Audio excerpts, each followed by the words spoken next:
Joker. Well, what do you know? We got the airwaves. But, you know, when this song first came out, if I would have imagined I would have had a weekly radio show for 14 freaking years, I would have been my wild... not really, because I was involved with WBAI, but I never would have dreamed that I would have my own show. I always thought I'd wind up doing something different. I always thought I'd be fighting in the trenches, to be honest with you. Welcome to the show. Welcome to the Opperman Report. I'm your host, private investigator, Ed Opperman. You can find me at Opperman Investigations and Digital Forensic Consulting. If you reach out to me through my email, oppermaninvestigations@gmail.com. I'm going to have a new company, starting tomorrow. August 1st, I'm going to start the company. Because I wanted to have an August 1st birthday. But I'm setting up a bunch of little companies too around it. So it's a big project going on. So you can find me at Opperman Investigations, Digital Forensic Consulting. If you reach out to me at Opperman Investigations, if you need a private investigator, you need advice, you need help, consultation, you need get out of trouble, get in trouble. I'm your man. Okay? Got a lawsuit. Okay? Otherwise, you need to contact me about the show. You got a guest suggestion. You want to complain about something. You want to lodge a death threat to good old Ed Opperman.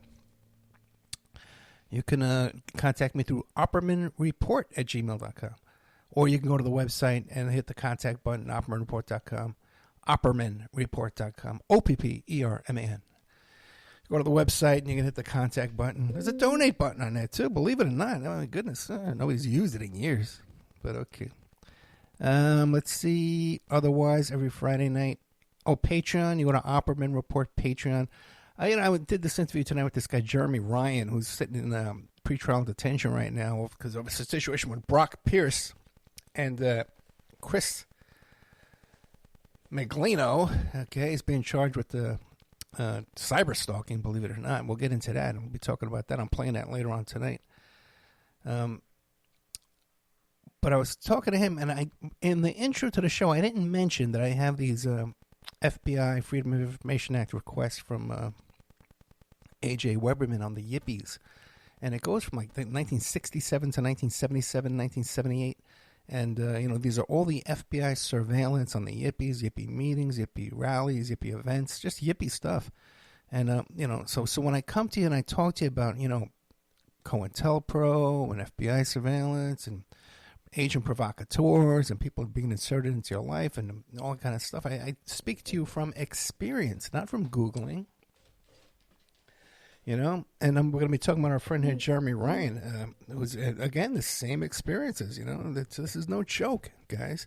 I know there's a lot of goofballs out there that like to come on their little podcasts and their little YouTube channels and their Twitter accounts, and they go, I am not suicidal. I am about to talk about Jeffrey Epstein. I'm going to tweet about Jeffrey Epstein case. Meanwhile, half the time they're tweeting something they Googled, or they're tweeting something that they read in an article. You know what I mean? Like anybody gives a damn what they're doing. Okay, and here we got a guy here, who's sitting in pretrial detention for actually being involved, talking to these people in real life, in person, really making a difference, doing stuff. Okay, that's the difference. That's the difference, ladies and gentlemen. We're going to be talking about that later on tonight too. But that's the Patreon. Go to Opperman Report Patreon. I'm in a little situation right now, so if you want to help support the show and you want to become a Patreon member or send a donation, that would be a huge help. Because honestly, we're in a situation right now. We got no income coming in. Okay, I got plenty of savings and stuff like that, but we have to and credit, cards and stuff like that. But we need a little income would be nice to get us through the dry spell here. We're making transitions, which are all related to the same situation I was just talking about. Okay, there's consequences for doing this work. If you're doing this stuff in reality, in real life, with the real people involved, and they know who I am, and I know who they are, okay, and they're sending messages to me, and I'm sending messages back, there's consequences to what you're doing, okay? I don't have the whole federal government behind me, okay? Hey, God, Zooks, if you guys only knew what goes on behind the scenes. Otherwise, every Friday night, 8 p.m. Eastern Time, we got 3 hours of brand new podcast content for you. You can get there. 2 hours of recorded interviews, and then 1 hour. We call it live, but it's recorded prior. But I'm making changes to that, too. It's going to be live again soon, and it will be live again with the video. A lot going on. Okay, a lot going on. And with if you only knew the kind of stuff I'm doing behind the scenes, people would be shocked. But better off you don't know, because it's just more headaches. Coming up tonight, okay, I got 2 good shows for you. I got 3 good shows in the can, and I got another good one coming up. We're going to be taping with Jeremy Karamazov from Covert Action magazine about political assassinations. He just wrote a new book. Okay, I don't have the book pulled up in front of me. I apologize. Maybe I could find it discreetly while I'm talking to you here. But I'll be taping with Jeremy this week. Hopefully, if he can squeeze me in there. There it is. And it is called Political Assassinations in America. Jeremy Karamazov. I wonder if he has any brothers. Anyway, what he called? He's the publisher of Covert Action magazine. We've had many guests on there from Covert Action. Let's see. Then tonight, I have this fellow, Jeremy Ryan. Never heard of this guy before. You know, he's a crypto guy, a crypto expert. And he was involved with Occupy and different street activism, political activism. He's involved with the original Anonymous.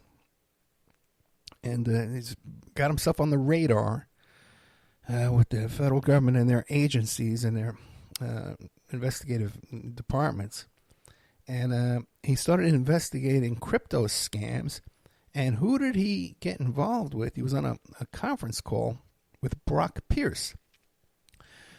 We've talked about Brock Pierce quite a bit in the past. He was involved in that group, the Digital Entertainment Network, that was involved with all kind of pedophilia.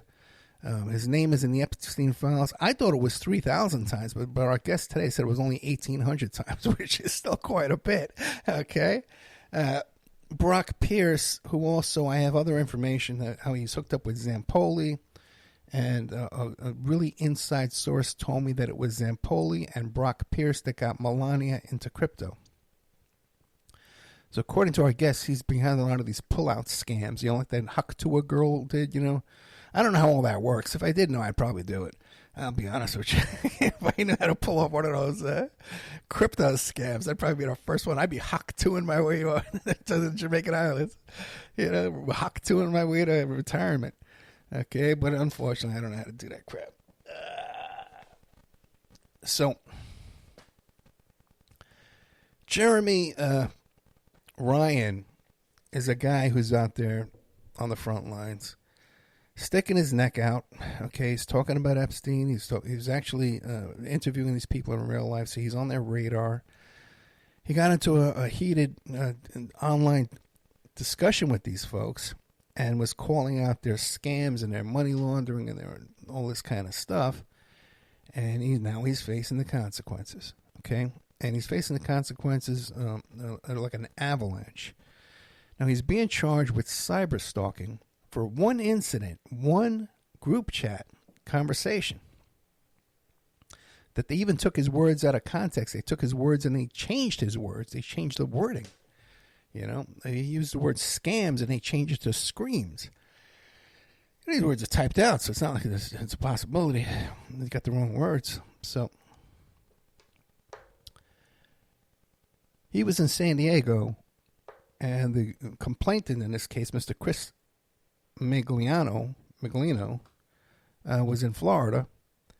And months later, when an article came out about this business with Brock Pierce and this Chris Miglino, this DNA company had, suddenly they turn around and they arrest Jeremy Ryan for cyber stalking on federal charges. Now I got to tell you, I was just during the interview, I even told I got a death threat today, like today. All right, now that doesn't bother me. Okay, trust me. I deal with stuff in real life every day of the week. I got real clients with real problems, real stuff going on all the time. So all this nonsense with the listeners and their little shenanigans and these stalkers I get from the radio show, I really don't care. I know that some former guests been on the show that have been getting harassed too and stalked, basically due to me, by these weirdos and these nuts. And a lot of them too I've talked about it before, that it's weaponized mental illness. These are people with an obsession, with a stalking background. They're harassing and stalking other people, criminal record, serious charges. And they think what they're doing is their own intentions and their own motivations, but really they're being directed by COINTELPRO type forces. But they just don't realize it. They think they think what they're doing is justified. It's the right thing. So you really can't blame them for being crazy. So, but the thing is, okay, I'm used to this, man. I mean, I've been out here for 63 years. I grew up with the yippies. That was my, you look at those days, and that was just like just a little thing I did. Like so many people, like that would be their whole story. So, it's with the yippies, during all these events and the J.J. Werman and the coup d'etat in America, all this stuff. Like that would be their whole story. But then I was a full-time smuggler. I was a multi-ton marijuana smuggler. Organized crime, private investigator, criminal defense investigators, one of the biggest organized crime cases in the history. Then Epstein cases, then all kind of celebrity cases, Charlie Sheen and Tiger Woods, all this stuff. Okay, so I've been on a lot of stuff, a lot of stuff, man, There's no moss growing on this guy over here. So, to think that, it's, for me to be stalked and a nuisance and harassment, stuff like that, doesn't mean anything to me. But people around me, it does. It harasses them, it bothers them, and they get upset about it. But, I try and explain to them, don't let yourself get distracted by that, because then that's what they want.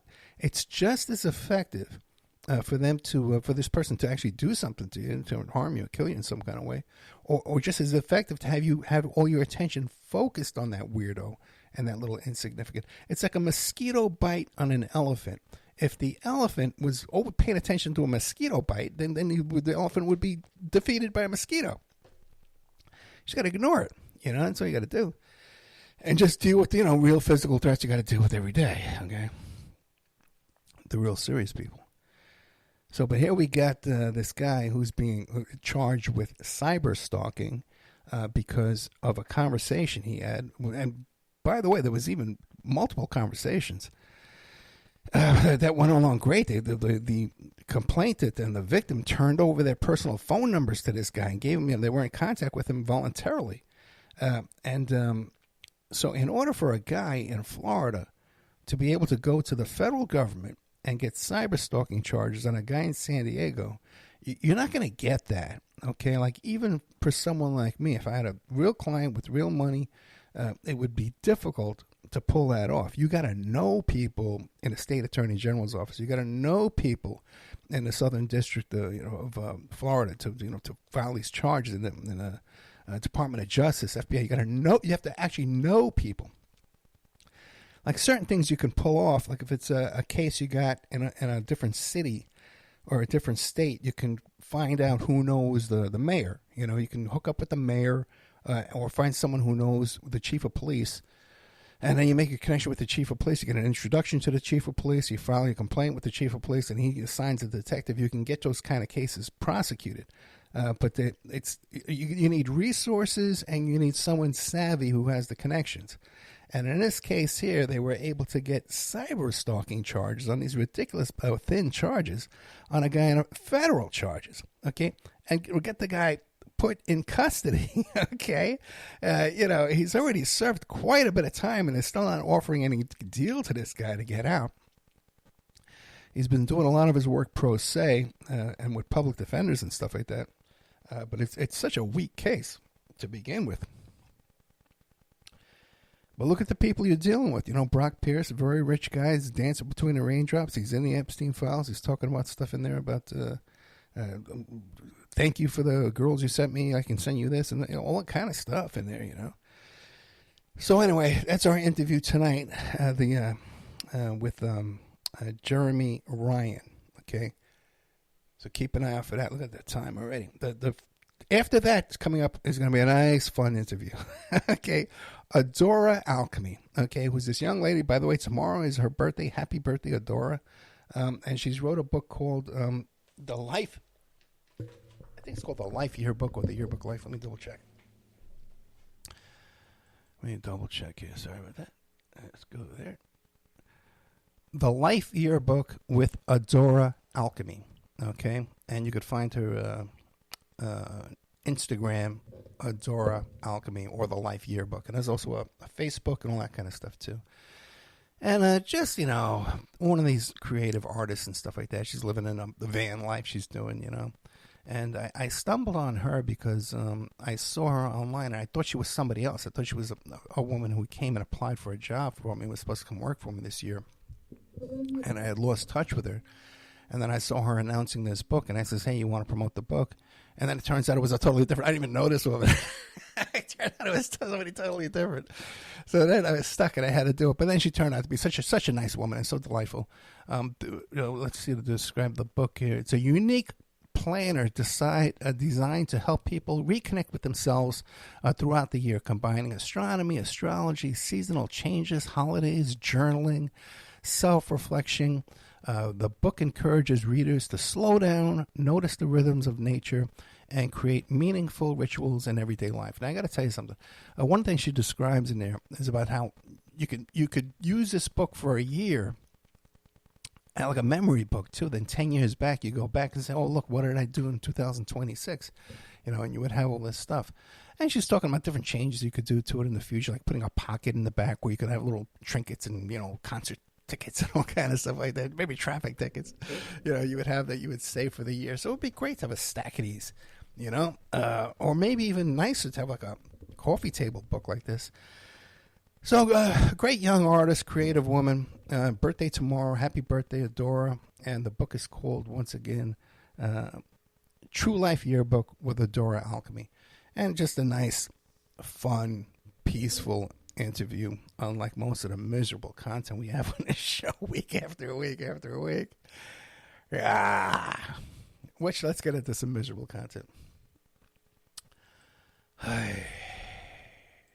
But first, I want to say, I am not suicidal. I am not suicidal. I just had my brakes checked.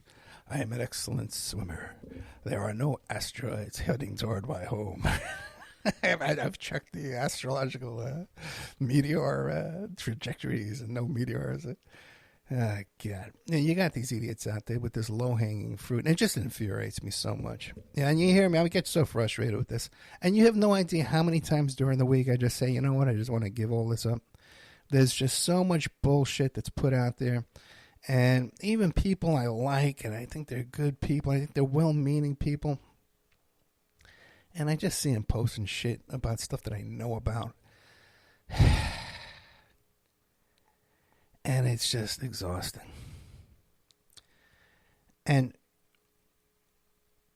forget the Twitter superstars. If they'll post some bullshit, and I try and contact them and say, hey, I worked on that. I know somebody. I talked to someone who, involved in that. I wasn't the investigator in that case, but I talked to the investigator who was in that case, so I know what you're saying is incorrect. Too busy. They're too busy to talk to me. They're too busy. Or even worse, man, they're on threads. They're hiding my comments. I'm sorry. I worked on that. But let me tell you what really happened here. Here's a link. And they're hiding the comments because they want to post their bullshit. Okay? So it's just exhausting, man. It's just like you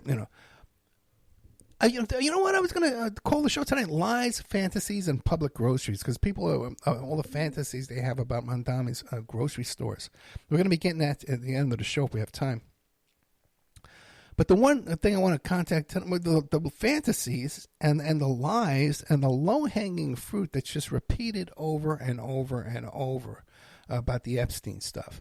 And one of the things that really irks me, okay, it really, really bothers me, is when they'll say, well, did you know that Epstein's father, I think his name is Doug Bill Barr's father, I think his name is Doug Barr, was the headmaster at the Dalton school, and he gave Jeffrey Epstein the job there, 21 years old with no college degree, to work at the Dalton school.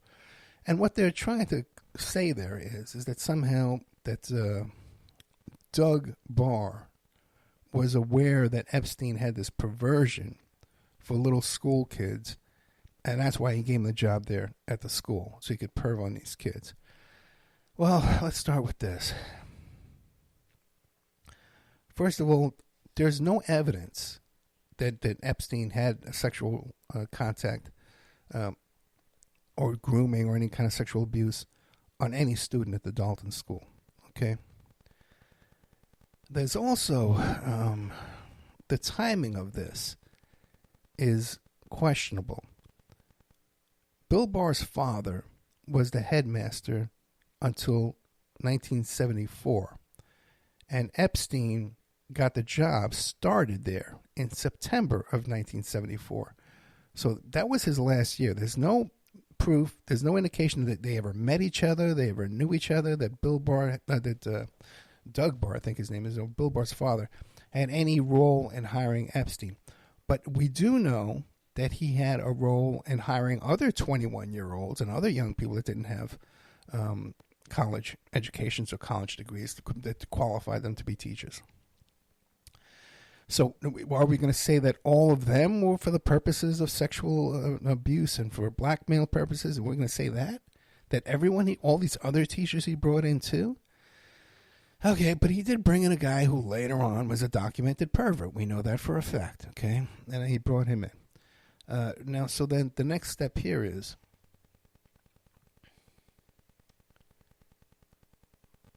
there any evidence that Epstein abused or groomed a kid at that school? Now, I do have some information. I didn't work on this myself, but I was in contact with an investigator who was looking for potential plaintiffs from the Dalton school. Because this is how you put these cases together. You know, you have a situation like this, you have a known like even with these YouTube channels where you see these guys, these predator catchers, you know. If I see one on there and the guy's a school teacher or something like that, I contact them right away. I says, hey, man, you know, what school did this guy work in? Let's see if we can put together some lawsuits. So this is a thing that happens in the legal community. This is how these things work. Okay, you can call it ambulance chasing if you want, but, you know, these are plaintiffs with a legitimate potential to get a compensation. You know, and that's their right.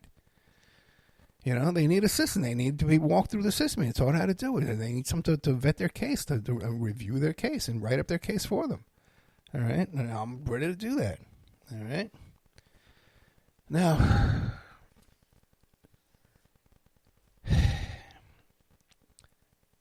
it's well known that Epstein got his job on Wall Street because one of the parents at the school there became friendly with Epstein, and that's how he moved from the school to Wall Street. Now, I know of one case in that school. I don't know of one case of Epstein molesting a kid in that school. Okay? And I know a guy that looked for him. And I know he's not a kind of guy who would go and take payoffs to keep things quiet. Okay? He would go for the settlements through the court. Now, but I do know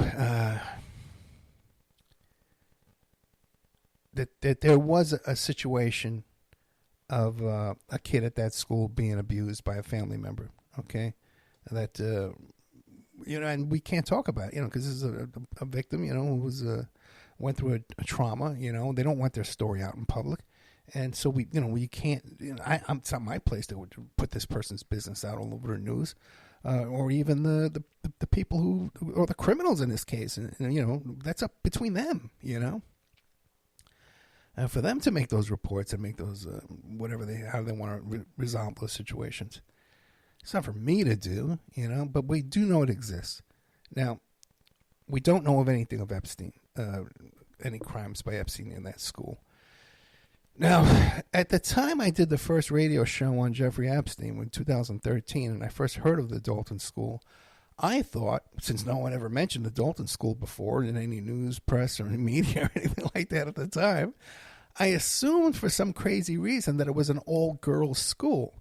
But it's not an all-girls school, okay? And I found that a few years, around 2016, I found out it wasn't an all-girls school. You know who went to Dalton School? Who's that guy?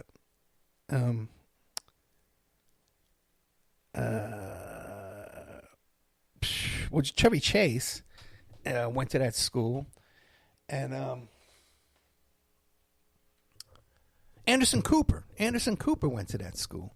Now, it's very interesting, too, that Anderson Cooper later on went to work at the CIA, you know.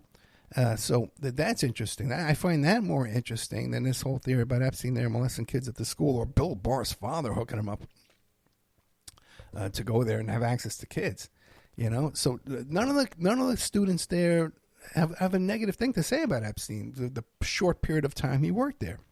And by the way, and again, his connection to Bill Barr's father is remote and minuscule. Bill Barr's father brought in other people just as unqualified as Epstein.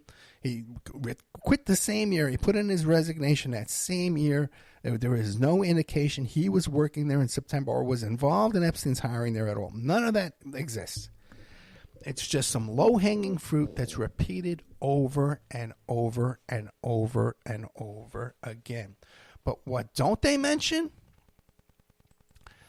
is that Bill Barr, former CIA Bill Barr, worked for Kirkland Ellis, the huge political law firm that Bill Barr worked for Kirkland Ellis both before and after they represented Jeffrey Epstein. Okay. All right. So no one talks about that whatsoever. And then people make a big deal about Alex Acosta, that he negotiated the deal on the side of the government and gave Jeffrey Epstein that sweetheart deal, so he had to resign. But Alex Acosta also worked for Kirkland Ellis. Did you know that? So Kirkland Ellis represented Jeffrey Epstein in this child rape trafficking litigation, criminal case down there in Florida, Palm Beach, Florida. Now, who are some of their other clients?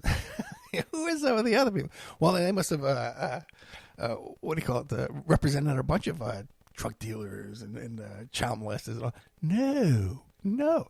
All their cases, look at this, Bristol Myers, you know what I mean? A BP Oil Company, a Volkswagen, General Motors, Nike. Okay, these are their cases, man. Okay, they were involved, by the way, too. Kirkland Ellis was also a defendant in a case too, where they were there was some kind of deal where they were covering up a relationship between a lawyer, one of their lawyers, and a judge or something like that they were monkeying up settlements in bankruptcy cases. And they were found guilty, but then the case was dismissed because they said that, they would have, some other law firm would have made that money anyway. No one cared. So they got their charges dismissed. Then also, too, Kirkland Ellis is so deep in this. And by the way, all these assholes out there, right? They want to tell you all this stuff. Well, no, I'm not suicidal, and I'm going to tell you something I Googled. Do you hear any of them talking about Kirkland Ellis? Why is Ed Opperman the only one telling you about Kirkland Ellis? Ask yourself that. Ask yourself why that is. It's not because I'm some genius. Okay? Because it doesn't take a genius to see what's going on here. Kirkland Ellis around 2000, when Trump got back in, or made a deal with Trump where they gave him $125 million worth of pro bono legal defense work on Trump-favorable topics and Trump-favorable causes. Okay? It might as well be called Kirkland, Ellis, and Trump at this point. Okay? Because, Brett Kavanaugh comes out of Kirkland Ellis. Ken Starr comes out of Kirkland Ellis. John Eastman. Look up John Eastman. He was involved in all that election stuff down there in Georgia. I think he even got charged criminally in those cases. He's Kirkland Ellis. Okay? Kirkland Ellis also part of a settlement deal with the historically black colleges and universities, HBCU, that Trump made that deal. Says, well, you're going to get funding forever. That's a Kirkland Ellis lawsuit, a Kirkland Ellis deal. That Trump just says, okay, I'll give you the money. I'm gonna watch. I'm gonna give you funding forever because I love historically black colleges. Okay, that's a Kirkland Ellis deal, guys. Okay, forget Bill Barr's father at Dalton. Bill Barr worked at Kirkland Ellis both before and after the Palm Beach case. Okay. So all these negotiations going on, and then you got Bill Barr in the Department of Justice when Epstein's in jail. You don't think those kind of connections continue? They don't go on. You don't think that Alex Acosta got his deal with Kirkland Ellis because of these connections here? Okay. So Kirkland, by the way, I was telling you last week, I discovered that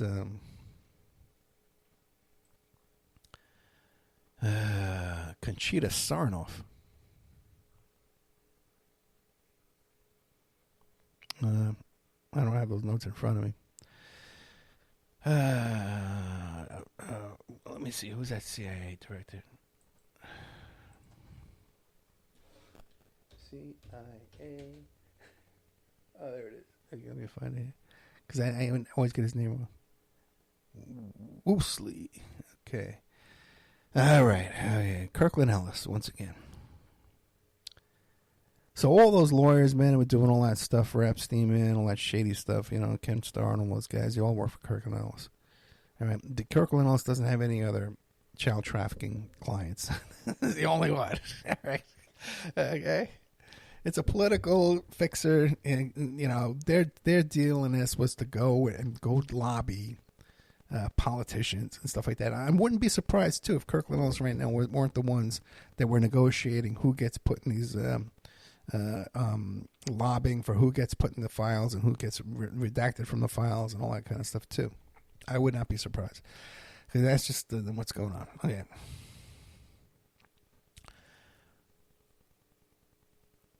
We had a guest come on this show back in 2016 named Conchita Sarnoff. She wrote a book about Jeffrey Epstein, one of the first books about Jeffrey Epstein called Trafficking. And I tried to get her to come on the show over and over and over again. She never really responded to me, never replied to me. One day I got a response from her. I'll come on your show, Mr. Opperman. Okay? And this is back when I was just on, internet radio. But everybody knew me then. I was spearheading the Epstein stuff. Okay, now you could have a guy show up for a week, and now he's an Epstein expert. He's a legendary expert. They're around for 1 month. They don't know who I am. Where'd you find all your information from? Okay? Oh, God. God only knows where they found it. So she comes on the show, and I have her book to come on the show. And the day before, her publisher calls me up. Mr. Opperman, my name is Victor Asarowski. A former Mossad agent, okay? And I am the publisher of Miss Conchita Sarnoff's book. Oh, it's a great book. Oh, you should have me on your show, too. I'll become a guest, too. Okay? Whoa, I got the Mossad calling me up? What's going on here? And it was so funny, too, because people were saying, oh, if he thinks the Mossad called him, it wasn't the Mossad. This guy thinks he has the Mossad call. Yeah, the Mossad called me up. Okay, Victor Ostrovsky, that's his name. And he does have a publishing company. He wrote a book about how the Mossad uses deception. He was also a book about the Mossad using honeypots and all that kind of stuff, too. It's all in his book. And he has a publishing company called like the Real Story or the Cover Story, whatever it's called. So he comes on to tell me basically, hey, my guest is coming on your show tomorrow. Okay, well, why do you need to tell me that? That's already booked. Oh, what do you need? Oh, you're the Mossad. Nice to meet you. Okay. You know my buddy AJ? Maybe get me out of this mess here. Okay, so she comes on the show, Conchita Sarnoff. She'll only come on for a half hour. Back then, I had guests on for 2 hours all the time. I had more energy back in those days. And back then, that big thing with Vicky Ward from the New Yorker magazine, where she says, and I called Trump, and he was voice boomed over the speakerphone. I have known Epstein for 15 years. Great guy. He likes his girlfriends on the younger side. Ha, ha, ha. He sure loves his social life. Ha, ha, ha, ha, ha. Right? Well, at the time, when I found that quote, I made a meme about it, and it had the name of my YouTube channel in there, and that YouTube channel got shut down. And I had that meme there, quote, word for word, and people would contact me, and they'd say, hey, Ed, I enjoy your show, I believe you, and stuff like that. I don't think you'd make this up, but I can't find that quote anywhere online when I search for it. And it's true, you couldn't find it.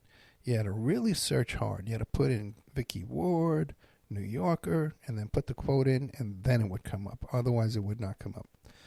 It was very difficult to find that quote. Now everybody knows the quote, okay? But at the time, I was being accused it was a liar. So when I mentioned it to Vicky Ward, to Conchita Sarnoff, she tries to say, "Oh no, Trump said he wasn't friends." You listen to the interview; it's hysterical. Okay, And then it turns out good old Conchita Sarnoff knows everybody at Mar-a-Lago. She knew Epstein. She knew Ghislaine. Nobody knew how to pronounce Ghislaine Maxwell back in those days. Nobody knew how. But she knew how. She knew Vicky Ward. She was friends with Vicky Ward, who was also a Mar-a-Lago friend. Okay, guys. Vicky Ward, the expert about Epstein being intelligence. Take your hands off, all that stuff. Okay, that's the soup we're dealing with here, ladies and gentlemen, okay? So, I talked to some friends of mine. I says, hey, Vicky, this Conchita Sarnoff. Turns out Conchita Sarnoff, when she's not writing books about Epstein and hanging out at Mar-a-Lago with Epstein, okay, runs a charity, a 501c for raising awareness of young ladies that are victims of trafficking. And she's also the one, too, that promoted the Alex Acosta 4-page letter where he said that Epstein's PIs were picking on him, so we had to give him a good deal. And all those articles about stuff with the Lolita Express and Pedophile Island, all those viral expressions that are all over the world now, that's all Conchita Sarnoff. Conchita Sarnoff, her youth advocacy group there for young ladies that are being trafficked, you know who the law firm for that tiny little organization was? Kirkland Ellis. Conchita Sarnoff is a recent widow. Do you know who her husband was? James Woosley, CIA director. Okay. That's who people, they're reading their books and they're becoming educated and they're retweeting and they're writing and they're quoting. Okay. Okay. All right. That's what's going on.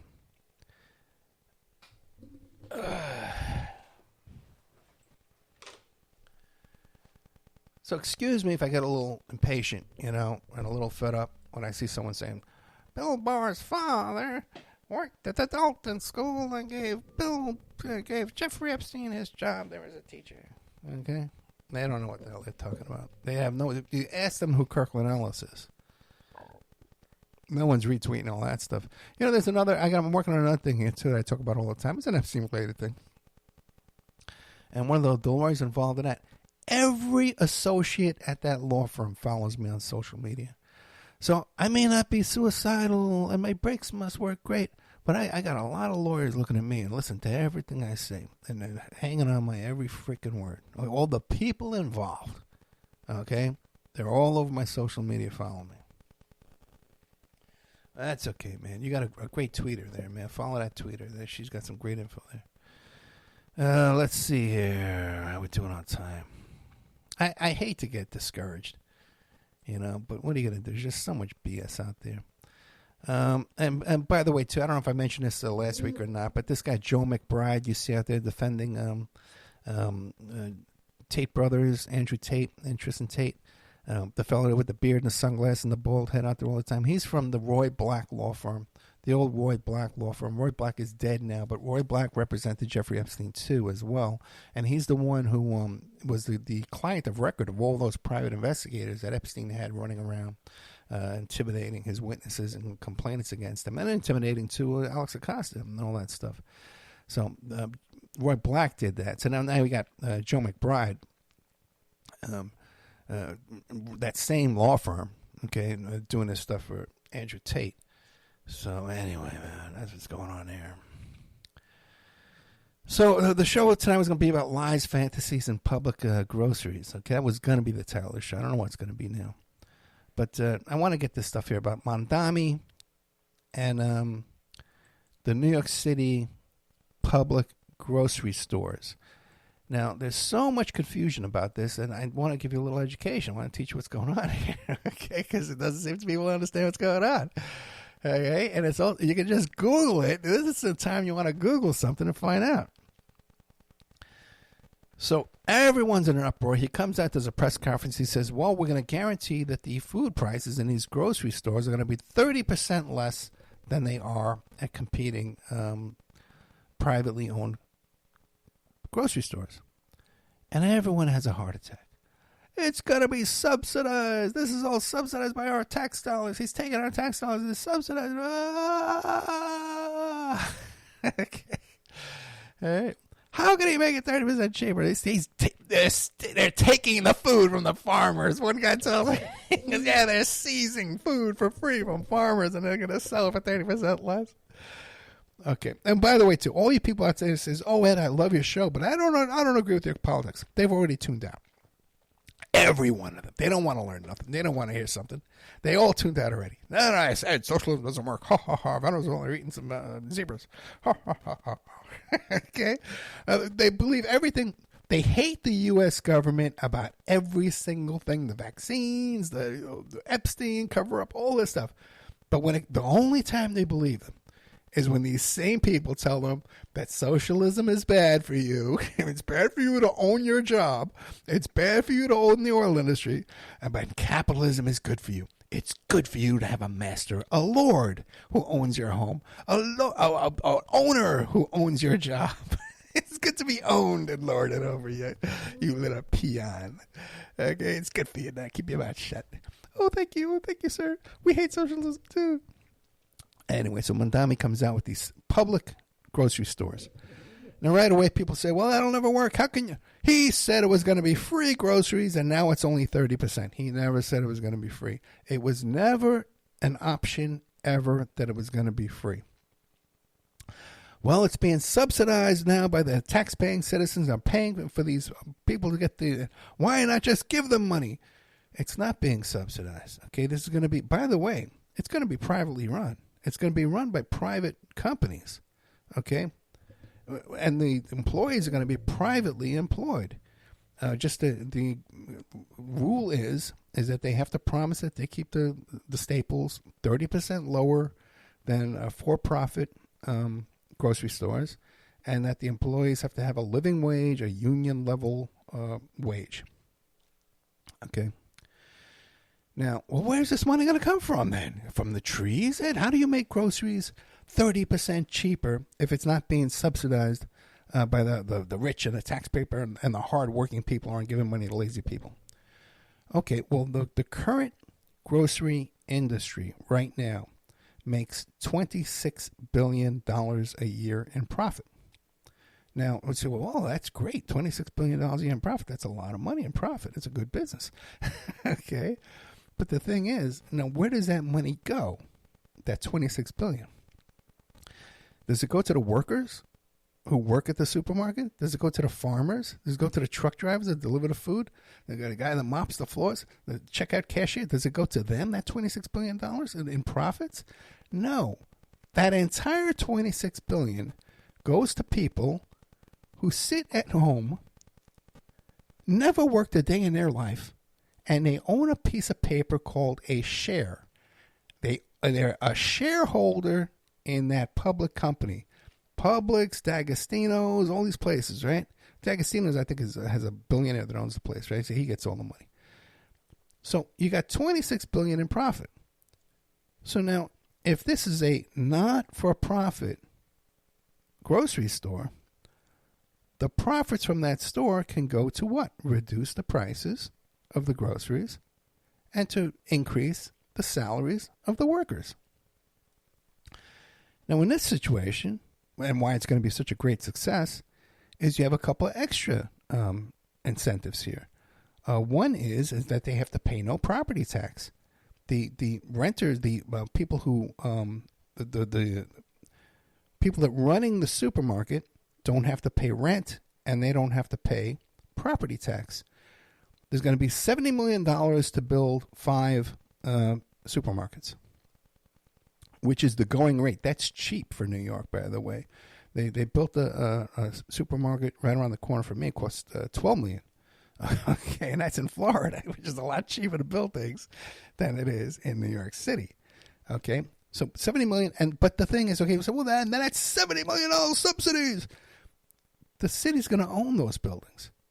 When this project is over, or perhaps maybe in the future they can start charging rent to these privately run companies to use these buildings, or they want to sell these buildings for something else, that the city owns. They can maybe take these buildings and make jails out of them. Wouldn't that make you happy? Okay. They can make jails. Okay, wouldn't that make you capitalist dupes happy? Okay, all right. They could do a detention center, ICE detention centers. They could use it for. So the thing is, the city's going to keep these buildings, and they're not going anywhere. There's $70 million worth of buildings that the city is going to keep owning. They don't have to pay property tax. They might pay rent in the future, but it's not subsidized. They're still going to collect sales tax on this. The city's going to make money on this deal. Okay, people, you got to look at the deal before you criticize it and understand the deal. The money's coming because the profit is being siphoned off by stockholders that never worked a day in their life. Most of them inherited that freaking stock. Now, and you say, oh, Ed, that's not true. I own stock. The 90% of all stock is owned by 10% of the population. The top 10% own 90% of the stock. The rest, like I think another 40 or 60%, is owned by like a what are those things called? Investment funds, 401ks and stuff like that. They invest in stocks. The average person, besides a 401k and that kind of a stock investment, has no stock or little stock. I know everybody loves to think they're playing the stock market, but no, the mass majority of the stock is owned by a few people, and they inherited their stock. Okay, it's not even that they went out and worked for it and bought stock.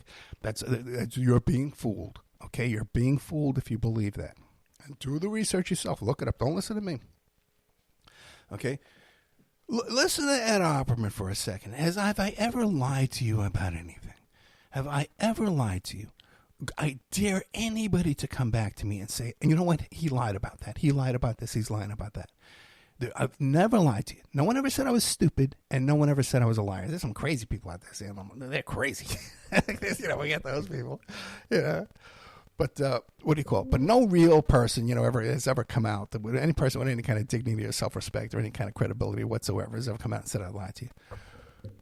You believe everything I tell you about Epstein. You believe all the stuff I tell you about him. But you don't believe me when I tell you that capitalism is ripping you off. Okay? Then you believe the same government that's covering up for Epstein. You believe the same government that's doing all these things, Agent Orange and all these things, MK Ultra, all that stuff you believe. Okay? But the only time you don't believe them is when they tell you that capitalism is good and socialism is bad for you. That you owning your job, you owning your industry is bad for you. You keeping all the money that you produce, all the profits from your labor that you produce, you get to keep it. That's bad for you. Okay, that's what they're telling you. And you sit there and you eat that and you buy that. And you believe this wild theory. Well, socialism is great until you run out of other people's money. That has nothing to do with socialism. Socialism is the workers owning the means of production. The workers, in the basic terms, the workers own the factory. And it doesn't mean that everyone working at the factory makes the same amount of money. It's just like it is now with capitalism. The guy mopping up the floor is going to make one amount of money. The guy managing 25 people, the guy with skilled labor, they're all going to make a different amount of money. Everybody, but they're going to own all the profits, and none of those profits are going to go off to lazy stockholders sitting at home doing nothing. Okay, but raping little kids is what we find out that they're doing when we look. Okay, and then you have a state. Where's the money going to come from? Without investors, a state bank, a public bank. Again, that would benefit us all. All those profits that the bank makes now, you can cut out all the late fees, cut out all that stuff, and all those profits you could reduce interest rates and have more flow of money for investment and productivity. People who worked at a factory where they owned their own job, they owned their own factory, they know if I work harder, the company's going to make more money, I make more money. If I work more efficiently, if there's less waste, we're all going to make more. We're all going to have more. So there's more incentive to work. Not this nonsense that they brainwash you into thinking that, well, we're all going to make the same amount of money and there's no incentive to go. That's all fantasy, man. That's nuts, man. Read Marx, and you'll understand. It's just unbelievable. Anyway, so I hope I've explained Mondami's grocery stores. Okay. All right, man. And it's not going to put other stores, privately run stores, out of business. They're not selling cigarettes. They're not selling alcohol. So the bodegas are going to be fine. That's where they make all their money from. The places where these stores, these city-owned stores, are going to be located are in supermarket deserts anyway, where The big supermarkets don't have stores, so it's not like they're competing with anybody, and people are not going to drive from Staten Island to all the way out to the Bronx to get 30% off their groceries. If they did, great, God bless them. It's more success for this public supermarket. By the way, too, New Hampshire has a state-owned liquor store that is hugely successful. Hugely successful. People, if you ask the people of New Hampshire to give up the New Hampshire state liquor store, they would have a riot. Okay, it's cheaper, it's convenient, it's all this. People come from out of state to go there because it's cheaper. But trust me, state liquor store works. State grocery stores will work. Okay. Then you got there's a state bank in North Dakota. It's been there since the 1900s. It works. No one's complaining about it. Tennessee Authority, Tennessee Power Authority, I think it's called. Publicly owned utilities. Publicly owned utilities work. They will decrease the price of your electric bill, the price of your water bill. All this stuff will go down. And just think, if it was publicly owned, the water company, the electric company, it could all be on one bill. You know, you're saving on accounting and stuff too, and bill collection and stuff. And then also too, you could have a program where, okay, if I can't pay my water bill, I can't pay my electric bill. Just like when you get a fine at court and you have to go pick up trash by the side of the road. The same thing. Hey, man, I'll go volunteer and work for a day, picking up trash to pay my water bill so my water doesn't get shut off and all these problems. These are all things we can do. And also, too, the next step for New York City, I think he should privatize, public Con Ed. But the next thing they should do is now set up factories. Factories to make cheap toothpaste, cheap shampoo, cheap soap, cheap toilet paper. That now you're making jobs for people. You create jobs. They're working in these little factories. You can have it so automated that you can just have a new guy come in and be able to work in these machinery, and just have different guys working it every day. You got to set it up that way. Just constantly have a rotation of people through there. The sophistication we have now with this equipment. But then, okay, so now you're making this cheap toilet paper, all the stuff you can't buy on food stamps. Now you can buy at the state public supermarkets. We could have the state City of New York toilet paper in there, at a huge discount price, creating jobs, and saving money for the consumer, and the profits go back into the business. What's wrong with that? Why does all the money have to go to these stockholders sitting on their ass doing nothing? That inherited that freaking stock. Why do you want to be a slave? It makes no sense. Let's see how we're doing on time. And don't tell me Bill Barr's father hired Epstein. Okay, I'm about to strangle somebody that says that. Okay, we're out of time. Coming up after this is Jeremy Ryan, who's sitting there in this pretrial detention. The guy's got a lot of health issues too, because of Brock Pierce and this guy Chris Miglano. And then after that is Dora Alchemy, about her book, the year book. What is that called? The Life Yearbook with Dora Alchemy. Wonderful young lady. Check out her Facebook and her Instagram, all that kind of stuff too as well. Next week, I know I taped with Dave Emery about Anna Paulina Luna. That's a good show. And I'm almost positive we'll have Jeremy Karamazov talking about his new Assassinations book next week, too, because he always comes on whenever I want him. All right, guys. Thank you so much. Good night. Good night and good riddance. Oh, we got to play the outro song.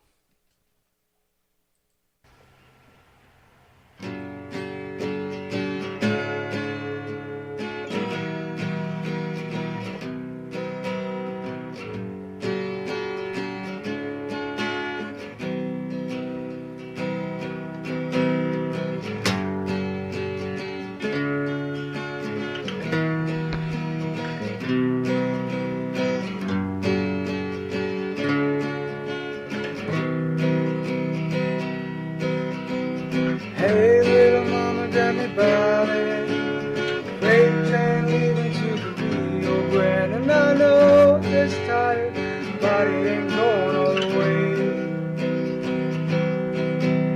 I made it in town about 17 hours softwood flowers. I'm hoping to God I can see my baby tonight. So rock me, mama, through the wind and the rain. Rock me, mama, like a southbound train. Hey, mama, rock me. Yeah, rock me, mama, like a wagon wheel. Rock me, mama, any way you feel. Hey, mama, rock me.